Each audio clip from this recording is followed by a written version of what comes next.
Fala pessoal, tudo bem? Vou resolver junto com vocês agora a prova do Enem 2021 PPL. A gente vai detonar todas as questões passo a passo para depois você poder ir lá e fazer uma grande prova. Quero aproveitar para te lembrar de se inscrever aqui no canal, porque daí você recebe notificação de todas as aulas que eu vou publicar e olha que eu vou colocar muita coisa legal ainda, tá? E se você gostar da resolução, deixa um like ali no vídeo, porque com isso a gente consegue fazer o canal chegar para o maior número de pessoas possível, tá bom? Então, bora lá mandar ver juntos! Pessoal, a gente vai resolver juntos agora uma questão que fala sobre ondas e a parte de som também, tá?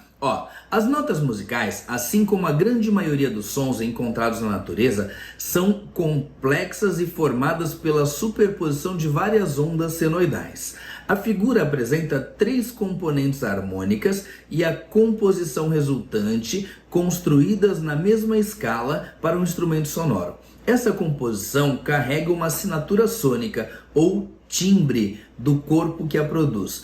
Aí, gente, olha só. Então ele fala assim, componente, né, a harmônica A, B e C, e aqui o formato do som, que nada mais é do que a composição desses 3 aqui, tá?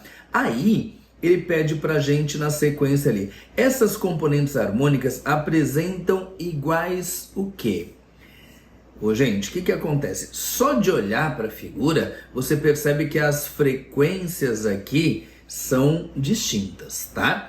Mas essas componentes harmônicas, se você observar, elas pegam aqui uma região de 1, 2, 3, 4, 5 risquinhos ao todo, né? Esses 5 risquinhos, essa distância aqui, pra gente é o dobro da amplitude, porque a amplitude seria só da linha média até o ponto mais alto ou da linha média até o ponto mais baixo. Mas de qualquer forma, pega 5 risquinhos. Aqui, 1, 2, 3, 4, 5 risquinhos. Aqui, 1, 2, 3, 4, 5 risquinhos. Então a amplitude do A é igual à amplitude do B, que é igual à amplitude do C, certo? E detalhe, como essas 3 ondas estão se propagando no mesmo meio, então se é mesmo meio material de propagação, é a mesma velocidade, porque uma onda muda de velocidade quando ela muda de meio, certo? Então com isso, vamos dar uma olhada. Ele perguntou o que é igual, né? É mesma amplitude? Sim. Mesma velocidade? Sim. Opa, já tá certo, item A. Letra B, mesma amplitude? Sim. Frequências? Não, né? Você percebe o número de repetições que muda muito de uma para outra. Mesma frequência? Não. Mesma velocidade? Sim. Mesma amplitude? Sim. Mesmo comprimento de onda? Não, né, gente? Porque comprimento de onda seria pra gente a distância entre 2 cristas. Essa distância aqui, olha como muda de uma onda para outra, tá? Então muda bastante ali. Mesma frequência não e mesmo comprimento de onda não. Por isso, então, nosso gabarito é mesmo a letra A. Fechou? Pessoal, a gente vai resolver juntos agora uma questão clássica de consumo de energia elétrica. Vamos lá? Buscando conhecer as informações técnicas de um ferro elétrico para avaliar o consumo de energia, um estudante identifica algumas informações desse eletrodoméstico fornecidas pelo fabricante, como mostra a figura. Tá aqui, 115 VCA, são 115 volts e CA é corrente alternada e 750 watts. Sabe-se que esse aparelho é utilizado em média 30 minutos por dia durante 30 dias. Ali a pergunta, qual é o valor mais próximo do consumo mensal de energia desse eletrodoméstico em kWh? Pessoal, energia é igual a potência vezes o tempo, certo?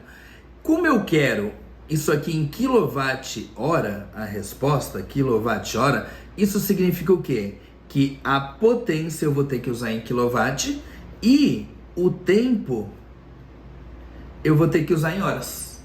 Então vamos lá, para a gente calcular essa quantidade de energia, a potência, ela tá aqui, ela foi dada em watt. Pensa assim, quilowatt são 1000 watts, então de quilowatt para watt, eu multiplico por 1000, quer dizer que de watt para quilowatt eu divido por 1000, então vai ficar o 750 dividido por 1000, pronto. Agora, pessoal, o tempo. O tempo, a gente sabe que ele tem 100 horas. 30 minutos é meia hora. Tranquilo, né? Só que, gente, é 30 minutos por dia e são 30 dias. Então vai ser 30 vezes essa meia hora. Essa quantidade de energia que vai dar pra gente assim. 750 dividido por 1000 é 0,75. 30 vezes 1/2 dá 15. E aí, a energia vai dar 0,75 vezes 15 vai dar 11,25 kWh de energia. Pessoal, ele já tinha pedido como resposta o valor mais próximo, porque não tem 11,25, né? Então foi feito o quê? Um arredondamento ali. A gente tem 11,25, ele colocou pra gente como opção 11,3 lá na letra D, tá? Então nosso gabarito tá aqui, letra D. Fechou? Pessoal, a gente vai resolver juntos agora uma questão de eletrodinâmica que cobra da gente algo que é muito comum aparecer na prova do Enem, tanto primeira aplicação quanto PPL, que é o uso de voltímetro e amperímetro. Vamos dar uma olhadinha no enunciado, olha só. Baterias são dispositivos que acumulam energia e estão presentes em inúmeros aparelhos portáteis. Uma bateria ideal não possui resistência interna. Entretanto, baterias reais apresentam resistência interna, disponibilizando uma tensão efetiva V, V ou U, né, tanto faz, inferior à sua tensão nominal, E, conforme a figura.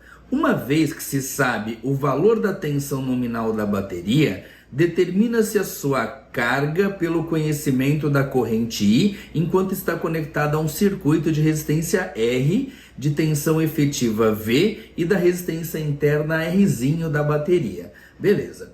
Aí ele fala o seguinte: de posse de um voltímetro V e de um amperímetro A e de uma resistência teste Rzão, a configuração adequada para avaliar a carga da bateria é... Pessoal, olha só. A gente tem aqui um gerador com resistência interna, aí ele colocou pra gente aqui os polos do gerador, então aqui existe uma força eletromotriz, vou representar a resistência interna para vocês. Bom, eu vou ligar esse meu circuito aqui, colocando esse resistor nessa resistência externa aqui, que é a resistência teste, que eu sei o valor, certo? E vou ligar um amperímetro e um voltímetro. Pessoal, o amperímetro, ele tem que medir a corrente do circuito, então ele tem que ser ligado em série com esse circuito.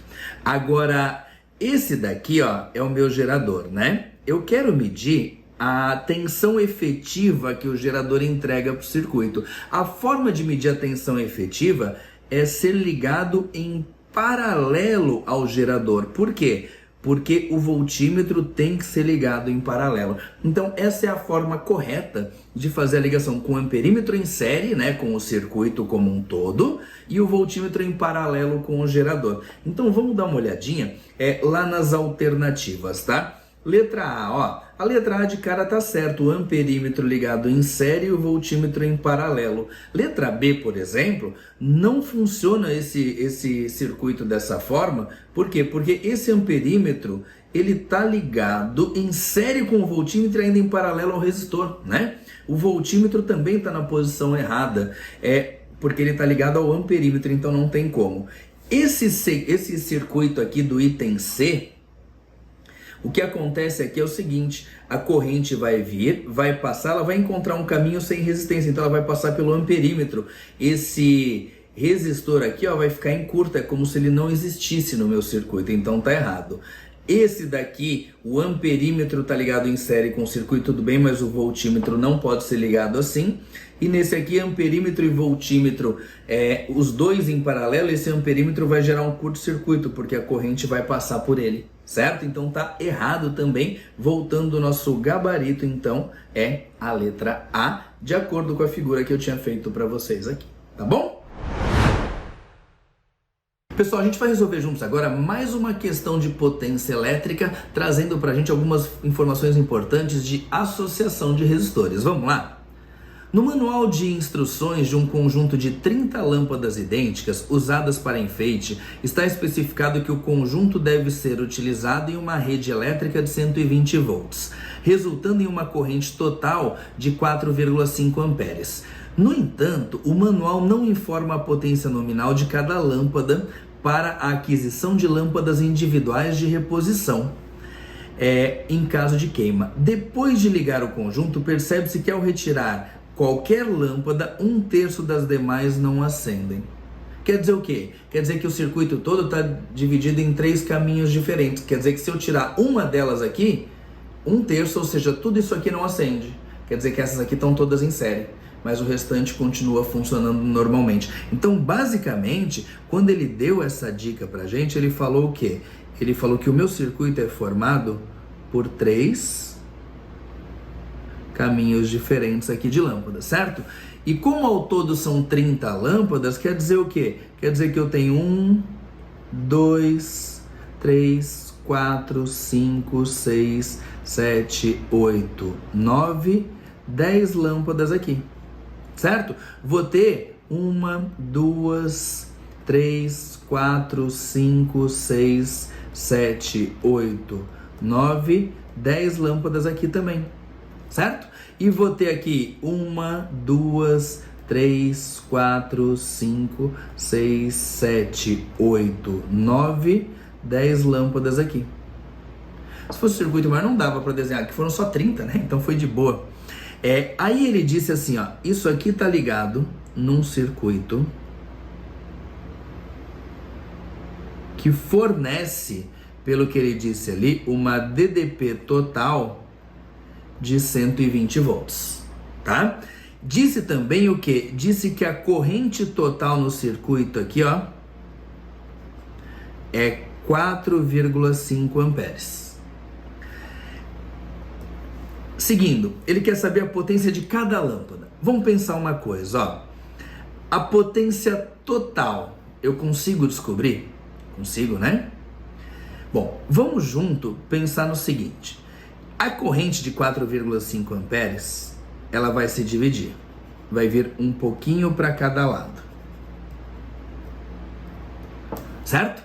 Eu posso dizer que vem 1,5 amperes para cá, 1,5 amperes para cá e 1,5 amperes para cá. Eu posso pensar no circuito como um todo, ou posso pensar em cada ramo separado, como você quiser. Como eu tenho 10 lâmpadas aqui em cada trecho, fica bem fácil a gente pensar em 10, um númerozinho redondinho, facinho pra gente fazer conta, né? Então assim, eu tenho 1,5 amperes passando aqui. Como é uma associação em paralelo, significa o que, gente? Significa que eu vou ter 120 volts para esse conjunto, 120 volts para esse conjunto e 120 volts para esse conjunto. Então, se eu pegar um conjunto ali de 10 lâmpadas, eu vou ter uma tensão de 120 volts e vou ter uma corrente elétrica de 1,5 amperes, certo? Eu quero saber a potência de cada lâmpada. Vem cá, para esse conjunto, a potência total, eu não posso calcular por π? Posso, né? A potência total é a corrente, 1,5 vezes a DDP, que é 120. E aí, a potência a gente encontra igual a 1,5 vezes 120 é 180 watts. Agora, pessoal, bem direto, né? Eu sei a potência, 180 watts, é a potência daquele conjunto de 10 lâmpadas. Eu quero saber de uma.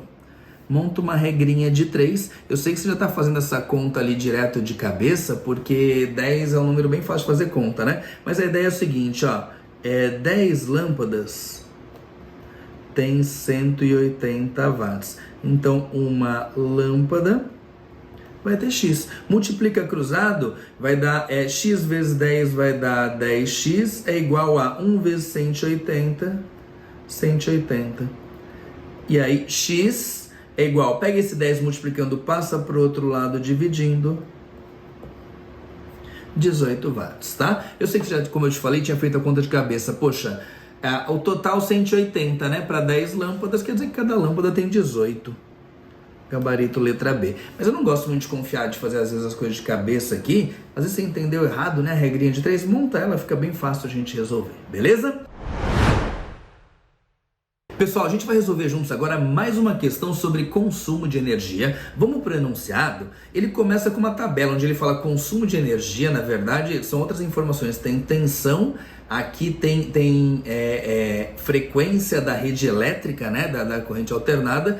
E aqui fala de 1.200 watts, uma informação meio perdida. Mas vamos ali, ó, potência máxima do aparelho ali, né, 700 watts. Frequência de operação, as dimensões, capacidade, tipo de cozimento ali, né? E o peso dele, beleza, é massa. Mas é assim que vem mesmo nos manuais aí, tá? Daí ele fala assim: o quadro contém as especificações técnicas de um forno de micro-ondas em que é possível distinguir entre a potência consumida pelo eletrodoméstico quando ligado em uma rede elétrica sob determinadas condições de tensão elétrica e frequência, e a máxima potência fornecida aos alimentos nele aquecidos. Também distingue-se frequência de micro-ondas a qual o alimento é submetido e a frequência da rede elétrica. Vamos lá. Utilizando-se esse equipamento para descongelar um alimento durante 15 minutos em potência máxima. Durante o descongelamento, a frequência da onda eletromagnética que aquece o alimento e a quantidade aproximada de energia fornecida para aquecê-lo são respectivamente. Pessoal, ele passou para a gente aqui, nas informações, a frequência operacional. Quer dizer que é a frequência quando ele está operando, né? Quer dizer quando ele está aquecendo o alimento, que é 2.450 MHz, tá? Então, nas alternativas, a gente de cara já elimina 3. Agora, ele pediu também a quantidade de energia. Como ele passou potência e passou o tempo de uso, a gente pode dizer que potência é o quê? É energia por tempo. A quantidade de energia vai ser a potência do equipamento vezes o tempo de uso. Então, a quantidade de energia vai ser, pessoal, potência do equipamento. Ele falou pra gente que o equipamento está operando na potência máxima. Então, a potência máxima que está ali são 700 watts. Vamos lá? Ó, 700 watts. Agora, o tempo. Ele disse no enunciado pra gente que o tempo é de 15 minutos. Só que, como eu quero a energia, ele tá usando joule ali como unidade base de energia, por mais que tenha o quilojoule aparecendo, tá? Eu tenho que transformar isso aqui para segundos. Então, o tempo que eu vou usar são 15 minutos, mas como cada minuto tem 60 segundos, vai ser vezes 60, aí vai dar em segundos, tá? Então eu vou colocar para vocês aqui, ó, o tempo como sendo 15 vezes 60, porque eu quero em segundos. Se eu fizer essas contas, ó, 15 vezes 60 vai dar pra gente 900, vezes 700 vai dar pra gente 630 mil joules. Foi? Como ele quer a resposta em quilojoule, gente, quilo é 1000, então é só a gente dividir por 1000, aqui vai dar pra gente 630 quilojoules de energia. Fechou? Com isso, 2.450 MHz e 630 quilojoules, nosso gabarito é a letra A. Tá bom? Pessoal, a gente vai resolver juntos agora uma questão de condução de calor, mas é uma questão que exige mais da gente análise dos tipos de materiais para entender o comportamento. Quer ver? Ó? Alguns recipientes de cozinha apresentam condutividade térmica apropriada para acondicionar e servir alimentos. Assim, os alimentos acondicionados podem manter a temperatura após o preparo por um tempo maior. O quadro contém a condutividade térmica de diferentes materiais utilizados na produção desses recipientes. Então ele fala ali para a gente da condutividade térmica, né, numa determinada unidade, do cobre, alumínio, ferro, vidro e cerâmica. Considerando recipientes de mesma espessura, qual o material recomendado para manter o alimento aquecido por um maior intervalo de tempo? A abordagem ideal dessa questão seria falando sobre calor específico, mas vamos tocar a ficha na condutividade térmica aqui. Vamos pensar o seguinte: primeiro vamos pelo raciocínio lógico chegar na resposta, depois eu te mostro em termos de equação, tá? Se eu quero manter a comida quente por mais tempo, eu tenho que dissipar menos calor. Então eu tenho que ter um material que conduza o calor mais devagar. Então tem que ter um material de menor condutividade térmica. Então é a cerâmica. Tudo bem que seria o material 5, a gente chegaria na letra E como gabarito da questão. Se a gente for pensar em termos de equação, gente, que na minha opinião não seria nem necessário para bater o martelo aqui nessa questão, é o seguinte: o fluxo de calor é dado por K vezes A vezes ΔT sobre L. Esse A é a área da seção transversal, mas eu estou falando de panelas iguais, de mesma espessura, né? Recipientes iguais, de mesma espessura, e a diferença de temperatura entre o alimento que está ali e o ambiente é a mesma. Então, basicamente, eu posso dizer o quê? Que quanto menor a condutividade térmica, menor vai ser o fluxo de calor, e aí vai demorar mais para ter perda dessa energia para o meio ambiente, certo? Então, a gente cai de novo na cerâmica, só que daí usando a equação para isso, fechou? Nosso gabarito é a letra E. Pessoal, a gente vai resolver juntos agora uma questão que fala sobre tipos de balança diferentes, na Terra, na Lua, num elevador. Então, bora analisar isso bem direitinho, tá? Primeiro, ele fala assim no enunciado, ó: a balança de braços iguais, balança A, faz a medição por meio da comparação com massas de referência colocadas em um dos pratos. A balança da plataforma, no caso, né, a B, determina a massa indiretamente pela força de compressão aplicada pelo corpo sobre a plataforma. Só para a gente ter algumas coisinhas claras, antes de continuar ali com o enunciado, gente, ó, a primeira balança, que é a balança A, ela tem aqui no meio um ponto de apoio, certo? Então ela vai estar equilibrada em torno desse ponto aqui, ó. Joia? Daí eu tenho os pratos ali de cada lado, então eu vou representar para vocês assim, ó. Tum, o prato aqui de um dos lados e aqui o prato do outro lado. Aí eu tenho uma massa de referência aqui de 5 quilogramas, certo? Vou colocar para vocês uma outra massa aqui. O que acontece é o quê? O que mantém essa balança equilibrada? Eu tenho uma força para baixo aqui F1 e tenho uma força para baixo aqui F2. Como os braços são iguais, se as forças forem iguais, ela mantém equilibrada. Então, gente, o que vai acontecer é o seguinte: como os braços são iguais, massas iguais geram forças iguais. Então não interessa se isso aqui está na Terra, se isso aqui está na Lua, porque essas forças que são, por exemplo, a força peso, a gente sabe que peso é massa vezes gravidade, certo? A gravidade na Terra tem um valor, na Lua tem outro, sim. Mas quando eu levo a balança, eu levo ela inteira da Terra para a Lua. Quando eu coloco essa balança aqui no elevador, eu coloco a balança inteira. Então, nesse tipo de balança, a leitura da massa, dessa massa M que está aqui, vai ser sempre a mesma leitura do que está lá do outro lado. Essa massa de 5 kg. Agora, por que você colocou 5? Já foi um spoilerzinho, eu já usei o dado, né? Igual que ele vai colocar daqui a pouco pra gente, tá bom? Então, essa informação é importante a gente perceber, porque essa daqui, ela compara com outra massa.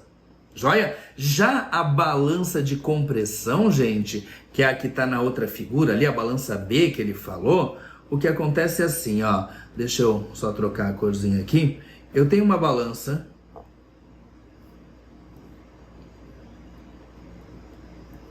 aonde eu vou colocar um objeto aqui em cima, certo? E esse objeto, ele tem naturalmente uma força, peso. Quando eu aperto a balança, eu empurro a balança me empurra. Então vai surgir aqui para cima uma força que é a força normal. Só que se além do objeto, se eu for lá e colocar o meu dedinho e apertar mais a balança, como a gente quer sacanear um amigo que está subindo a balança lá na farmácia, a gente vai lá e pisa para ele achar que o peso está maior, se eu pisar na balança, a indicação na balança vai aumentar. Por quê? Porque ela mede, na verdade, a força normal. Então, dependendo da situação, por exemplo, eu estou aqui na Terra, né? Então eu vou calcular lá, peso é igual a massa vezes gravidade. Daí eu pego e vou para a Lua. Eu estou mudando aqui o quê? O valor da gravidade. Eu estou mudando o peso, por consequência estou mudando a normal, estou mudando a leitura na balança. Então, essa balança de braço aqui não se altera, vai medir sempre a massa correta, essa daqui não, tá? Então, vamos dar uma olhada direitinho aqui. As balanças A e B são usadas para determinar a massa de um mesmo corpo, O procedimento de medição de calibração foi conduzido em um local da superfície da Terra e o valor é 5 kg, por isso que eu usei o 5 lá, como eu te falei, um spoilerzinho já. O mesmo procedimento de medição é conduzido para esse corpo em duas situações. Vamos ver. Situação 1. Na superfície da Lua, onde o módulo da gravidade é 1,6, tá? A balança A forneceu uma massa M1. Gente, a balança A é aquela balança que mostra pra gente o quê? A leitura correta sempre que eu estou comparando com outro objeto. Então não interessa se está aqui ou na Lua. E a balança B forneceu um outro valor, que é M2, tá? Conclusão, M1 vai ser 5 kg. Sempre, porque é uma balança de comparação. Já a balança 2, né, a balança B, nesse caso aqui, que vai dar uma massa M2, qual que vai ser a leitura? A leitura é a força normal. E nesse caso eu posso dizer o quê? Para vocês, que a normal é igual ao peso, porque só tem uma força para cima e para baixo. Então a normal vai ser pra gente o quê? M vezes G, só que lá na Lua a gravidade é menor, então ela vai ler uma força normal menor. Então a pessoa vai interpretar a leitura que ela vai ler ali, vai ser que essa massa lida na condição 2 é menor do que 5 kg. E quando não é, na verdade. Tá? O que diminui é o peso. Mas beleza, vai ser uma leitura menor. Então M1 é 5 kg e M2 é menor que 5. Se a gente for para as alternativas, a gente vai ver assim, ó, M1 igual a 5 kg. Eu vou pintar com vocês o que pode ser. Então assim, ó, M1 5 kg, M1 5 kg, M1 5 kg. Qualquer coisa diferente disso, a gente já sabe que está errado. Então aqui está errado e aqui está errado, certo? A massa na situação 2, que é a situação dessa balança que está aqui na Lua, vai ser uma indicação menor que 5 kg. Então assim, nas alternativas, aqui ó, menor que 5 kg, menor que 5 kg, e as outras todas ali, gente, todas as outras, ó, tá errado, tá errado e tá errado. Então você já sabe que só sobrou uma alternativa. Mas vamos ver a situação 2. Situação 2 é assim, ó. No interior de um elevador subindo com aceleração constante de 2 metros por segundo quadrado, próximo à superfície da Terra. A balança A, que é aquela balança de braços ali, forneceu um valor M3. Gente, não tem nem o que discutir. Massa 3 vai ser 5 kg.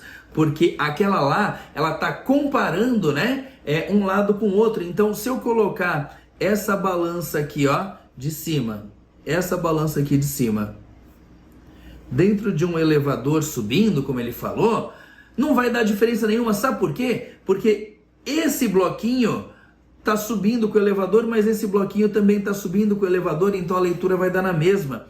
Então essa leitura M3 que ele falou, da balança de braços ali, vai continuar dando 5 kg. Já a outra Não vai ser bem assim. Por quê? Olha só, a outra balança, que é a B, né, forneceu uma leitura M4. Vamos pensar assim, tá a balança aqui, tá o bloquinho aqui em cima. O que eu tenho de força agindo? Para baixo tem o peso, para cima tem a normal. Quem é a força resultante? Ó, o movimento é para cima, né? Então, a força resultante nesse caso, quem é? Como o movimento está para cima, quer dizer que tem uma força resultante para cima, então é normal menos o peso. Força resultante é massa vezes aceleração. Isso aqui é igual a normal menos o peso. E a normal, que é a leitura da balança, vai ser o quê? Ó, esse menos peso vai para o outro lado, fica M vezes A mais o peso.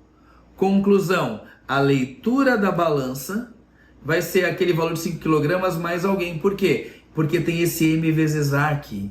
Então, eu vou estar pressionando mais a balança quando ela está subindo em movimento acelerado. Então, essa massa M4, né, indicada nessa balança, seria um valor maior do que aqueles 5 kg. Então, o grande problema dessa balança tradicional de compressão é que se eu tirar ela da condição paradinha na superfície da Terra, ela vai indicar errado. Tá bom? Nesse caso, vamos lá nas alternativas então, e vamos pintar de novo o que pode ser e o que não pode, tá? Ó, a massa 3 não adianta, a massa 3 vai indicar sempre 5 kg, tá? Então, ó, essas duas alternativas aqui embaixo estão erradas. Joia? E a massa 4 vai indicar um valor maior do que 5 kg. Maior, o resto já tá tudo errado aqui, ó. Então tá errado e tá errado. Fechou? Por isso nosso gabarito é a letra A. Questão bem difícil de fazer essa análise, porque ele misturou A com B, com 1, 2, 3 e 4, né? Mas é esse nosso gabarito, questão com certeza com índice de acerto bem baixo, tá bom?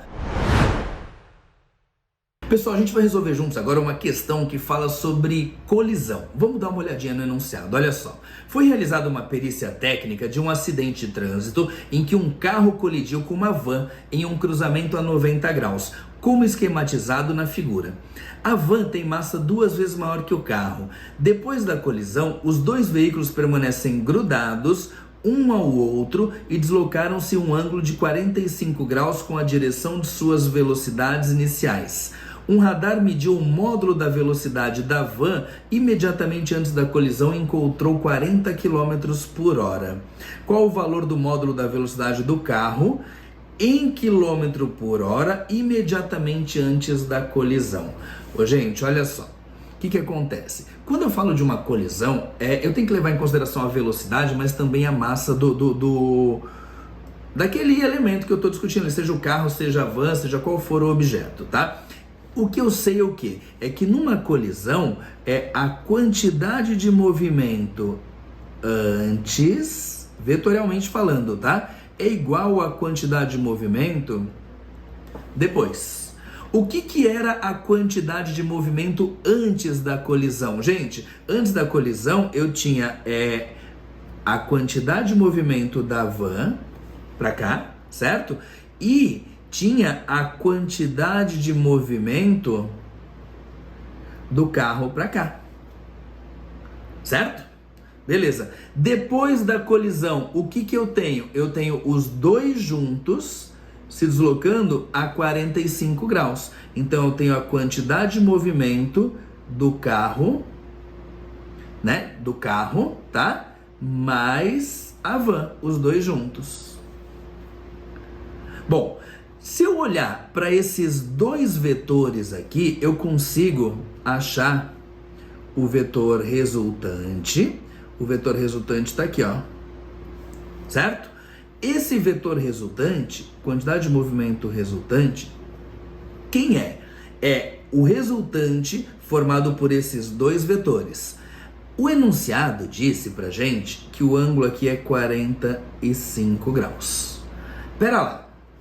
Eu tenho aqui a quantidade de movimento resultante. Eu tenho aqui a quantidade de movimento do carro e tenho aqui a quantidade de movimento da van. Se eu sei que esse ângulo aqui é 45 graus, eu consigo trabalhar aqui com uma relação trigonométrica, né? Porque em relação a esse ângulo, você concorda que aqui, ó, eu tenho o chamado cateto oposto e aqui eu tenho o chamado cateto adjacente? Que relação trigonométrica que te lembra? Lembra que assim, a tangente do ângulo, no caso 45 graus, né? É o cateto oposto, que é a quantidade de movimento da van, dividido pela quantidade de movimento do carro. Opa! Tangente de 45 graus é 1. Quantidade de movimento da van é massa da van vezes velocidade da van. Quantidade de movimento do carro é massa do carro vezes velocidade do carro. Certo? Pessoal, isso aqui não é igual a 1? É, né? Posso passar a parte de baixo multiplicando, vai ficar aqui massa do carro vezes velocidade do carro é igual a massa da van vezes velocidade da van. Percebeu que essa igualdade aqui só se deu porque esse valor é 1? E esse valor é 1 por quê? Porque o ângulo é o ângulo de 45 graus. Então a gente tem que ficar esperto com isso aqui, tá? Não pode, não, vai ser sempre desse jeito. Bom, o que a questão disse ali no enunciado? Imediatamente antes da colisão, a velocidade da van era 40 km por hora. Então eu sei aqui, ó, que a velocidade da van é 40 km por hora. Quando eu não preciso transformar para metros por segundo, não, desde que a gente use a outra em quilômetros por hora, e é a unidade que ele quer a resposta. Agora, em relação às massas, tá? Quero achar a velocidade do carro. Em relação às massas, vamos voltar no enunciado, porque ele dá uma informação importante. Ele não dá as massas em si, mas ele diz assim, ó, foi realizada a perícia, tá? O carro colidiu com a van no cruzamento, como esquematizado. Daí ele fala assim, ó, a van tem massa 2 vezes maior que o carro. Então, eu posso tranquilamente dizer para vocês o que aqui, ó? Eu posso dizer que se a massa do carro é M, a massa da van vai ser 2M. Aí a gente pode fazer o quê? Simplificar M desse lado com M desse lado e a gente chega que a velocidade do carro é igual a 2 vezes 40, 80 quilômetros por hora. Nosso gabarito é a letra E. Fechou, gente? Tranquilo? Então, assim, a grande sacada para resolver esse exercício é perceber que eu tenho como resultante, né, desses dois vetores, esse vetor aqui da quantidade de movimento, e o ângulo que eu tenho aqui é 45 graus, me permite usar com certa facilidade ali a relação da tangente. Tá bom? Fechou? Pessoal, a gente vai resolver juntos agora uma questão que traz pra gente conceitos de velocidade, distância e tempo. Vamos lá? Ó, no dia 14 de julho de 2015, a sonda espacial norte-americana New Horizons atingiu o ponto mais próximo que qualquer artefato humano esteve do planeta não Plutão. Nesse instante, a distância da sonda à Terra era de aproximadamente 5 bilhões de quilômetros. Gente, que loucura, ó! Essa distância era 5 bilhões, ó, é 1000, milhão, bilhão, então é 10 na 9, tá? 10 na 9 é quilômetros. Seguindo, as primeiras imagens de Plutão não chegaram à Terra instantaneamente, né? Tem um tempo que demora para chegar. Quando enviadas através de um sinal de rádio, pois a velocidade da luz é 3 vezes 10 na 8 metros por segundo. Seguindo, daí ele fala a fonte ali do texto e pede, no momento da máxima aproximação, que é ali quando aconteceu essa emissão, o valor mais próximo do tempo decorrido entre o envio de uma imagem pela sua antena transmissora da sonda e a sua percepção na Terra. Ô, gente, eu quero saber o tempo, ele me deu distância e velocidade. É uma questão mais direta? É sim, né? Porque a gente sabe que velocidade é distância por tempo. E aí, se eu quero achar o tempo, eu trago ele para cima, a velocidade para baixo, é só fazer distância dividido pela velocidade. Até aí numa boa, só tem que tomar um cuidado, né, pessoal? Aqui eu tenho metro, tá vendo, por segundo? E aqui eu tenho quilômetro. Então vamos arrumar isso aqui? Como é que a gente vai arrumar? Quilômetro é 1000, que é 10 na 3. Então eu posso dizer que essa distância é igual a 5 vezes. Vamos de cabeça, vai? 10 na 9 vezes 10 na 3, a gente conserva a base que é 10 e soma as potências 9 com 3, vai dar 10 na 12 metros. Pronto. Então agora as unidades já estão compatíveis. Vamos seguir ali. Pessoal, tempo é igual, distância é 5 vezes 10 na 12, dividido por 3 vezes 10 na 8. Foi? Deixa eu trazer para cá para vocês. O tempo vai dar... Gente, 5 dividido por 3 vai dar 1,67. Vamos aproximar ali para 1,7. E a divisão das potências de 10 conserva a base e subtrai as potências. Então vai ficar 12 menos 8, 4. 1,7 vezes 10 na 4 segundos, tá? Das alternativas ali, nosso gabarito é a letra D, tá bom? Fechou? Pessoal, a gente vai resolver juntos agora mais uma questão sobre potência e energia, e os dados são passados de uma forma um pouquinho diferente do tradicional, então a gente vai tomar todo o cuidado necessário, tá bom? Vamos lá? Olha só, o enunciado diz assim: o Brasil possui um nível de radiação solar tão alto que, mesmo no local menos ensolarado do país, é possível gerar mais eletricidade solar do que na Alemanha, que investe muito no desenvolvimento de implantação de plantas fotovoltaicas. No ano de 2013, a quantidade de energia elétrica gerada em toda a Alemanha de células solares, cuja eficiência média é 15%, somou 30 mil gigawatts-hora. Essa é a quantidade de energia, tá? Em uma área estimada de 170 quilômetros quadrados. Por sua vez, no chamado Cinturão Solar Brasileiro, a irradiação chega a atingir 2.200 kWh por metro quadrado por ano. Uma alternativa de geração de energia elétrica nessa região é a instalação de células solares como as da Alemanha, que podem abastecer milhões de residências no Brasil. No Brasil, nos últimos anos, o consumo médio residencial foi da ordem de 2.000 kWh anuais, tá? Seguindo, ele fala assim: o número de residências em milhões que poderiam ser abastecidas caso fossem instalados no Cinturão Solar Brasileiro painéis solares como os da Alemanha, né? É mais próximo de quanto? Gente, eu quero saber aqui no Brasil, quantas residências vai dar para abastecer? Ele passou para a gente, no enunciado, uma informação do Brasil que o consumo médio residencial foi da ordem de 2.000 kWh anuais. Essa informação, ela, como eu te falei, tá passada de um jeito um pouquinho diferente do tradicional.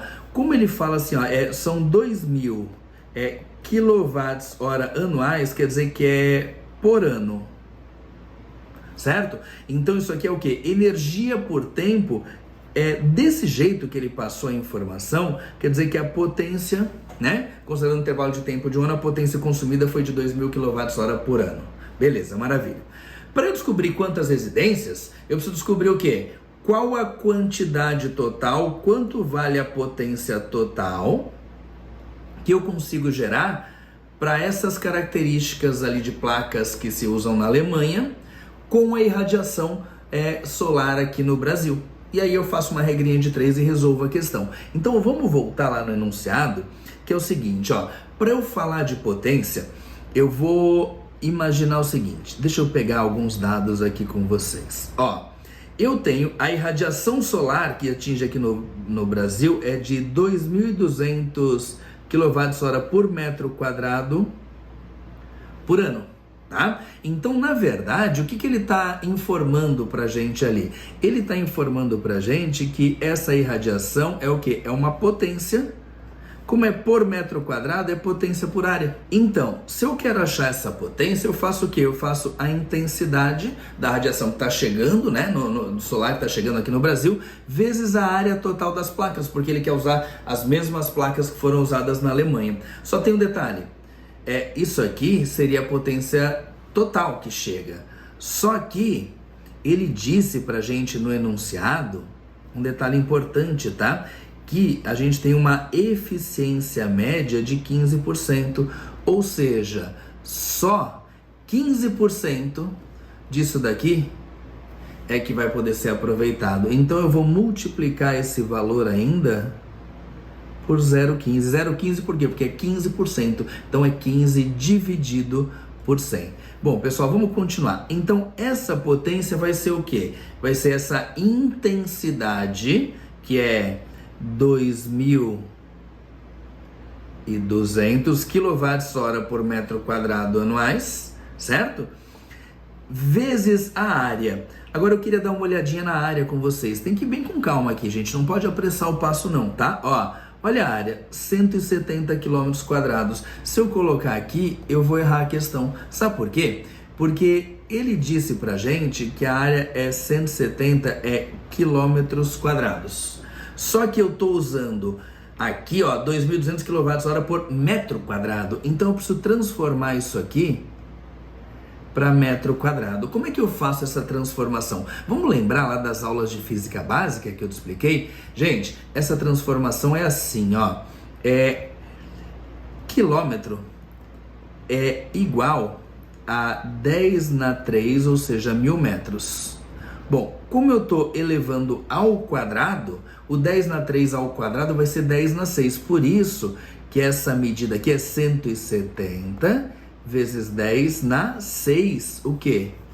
Metros quadrados. É um cuidado que eu tenho que tomar na hora de resolver essa questão. Então aqui, ó, é vezes 170 vezes 10⁻6. Tudo bem? E aí, claro, como eu tenho essa eficiência de 15%, ainda é vezes 0,15. Então, gente, a potência total gerada ali pra gente vai ser 2.200 vezes 170 vezes 0,15, vai dar aqui pra gente 56.100 vezes 10⁻6, certo? Que unidade? É quilowatt-hora por ano. Joia? Esse número está um pouquinho estranho assim, né? A gente pode, por exemplo, escrever 5,61 vezes 10 elevado a... Ó, a vírgula, ela era aqui. Para chegar em 5,61, ela andou 1, 2, 3, 4 casas. Então eu vou somar 4 unidades aqui. Ao invés de 10⁻6, vai ficar 10⁻10 kWh por ano. Agora que eu achei a potência total gerada que eu consigo, né, aqui no Brasil, com essa irradiação solar e com as mesmas placas lá da Alemanha, eu consigo descobrir a quantidade de casas. Por quê? Eu sei que para uma casa eu preciso de 2.000 ou 2 vezes 10⁻3 kWh por ano, né? Então, quantas casas, X casas, eu vou conseguir com 5,61 vezes 10⁻10 kWh por ano. Gente, regrinha de 3, né? Multiplica cruzado. Então, X vezes 2 vezes 10⁻3 e o 5,61 lá, vezes 10⁻10 vezes 1. Então, vai dar 2 vezes 10⁻3 X é igual a 5,61 vezes 10⁻10. Deixa eu abrir espaço aqui pra gente. O X vai dar 5,61 vezes 10⁻10 dividido por 2 vezes 10⁻3. Gente, vamos aproximar, tá? 5,6 por 2 dá 2,8. Divisão de potência de 10 conserva a base, subtrai as potências, então fica 10 menos 3, 2,8 vezes 10⁻7 casas, residências. Essa é a nossa resposta. Só que é o seguinte, ó, ele fala pra gente assim, o número de residências em milhões, ele quer em milhões. Então se eu fizer 2,8 vezes 10⁻7, significa o quê? Que essa vírgula que tá aqui, ó, vai dar 7 casas pra direita. Se for isso, vai dar 28 milhões de casas, certo? Então a nossa resposta aqui é a letra C.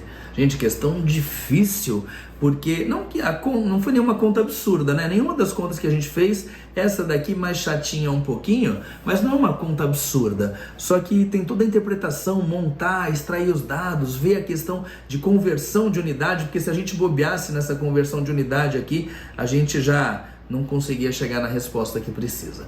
Fechou, pessoal? Tranquilo? Pessoal, a gente vai resolver juntos agora uma questão de eletrodinâmica que envolve cálculo de potência, mas a intenção é a gente mencionar a fiação de uma instalação elétrica, então a gente tem que fazer análise de tabela, questão bem completa e muito bem feita, tá? Vamos lá.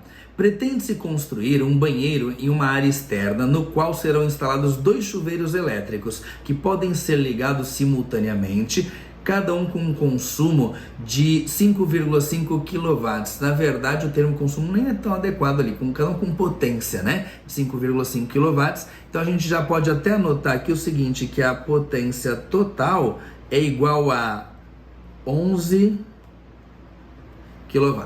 Foi? Seguindo, a tensão disponível na rede elétrica é 220 volts. Sabe-se que quanto maior for a área da seção reta de um cabo elétrico, maior será a intensidade de corrente que ele conseguirá suportar. O que ele está falando para a gente aqui é o seguinte, ó, se eu representar para vocês aqui um cabo, né, elétrico, ele falou assim, ó, que quanto maior for essa área aqui, mais corrente ele consegue aguentar, mais corrente ele consegue suportar. Só isso, tá? Isso aqui custa mais caro. Então a gente não pode exagerar, sair pegando fio grosso demais.